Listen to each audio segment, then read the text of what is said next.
মুক্তিযোদ্ধাদের নাতিপুতিরাও পাবে না, তাহলে কি রাজাকারের নাতিপুতিরা পাবে?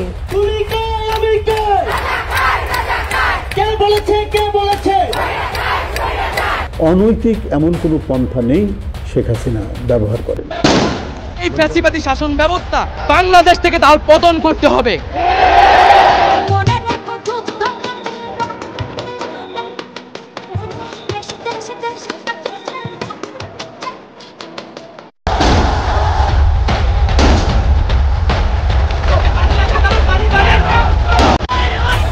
কোটাটা 50 থেকে কমিয়ে মেধাবীদেরকে জায়গা দেওয়ার জন্য 5% মধ্যে নিয়ে আসা উচিত। আল্লাহদের আর শেষ নাই।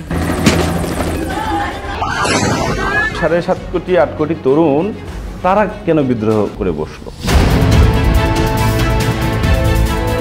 শেখ হাসিনা সাউথ এশিয়ায় ভ্লাদিমির পুতিনের নারী সংস্করণ, গণতন্ত্রকে ধ্বংস করবার যে পরিকল্পনা, এই বিষয়গুলো মানুষ কখনোই ভালো চোখে দেখেনি।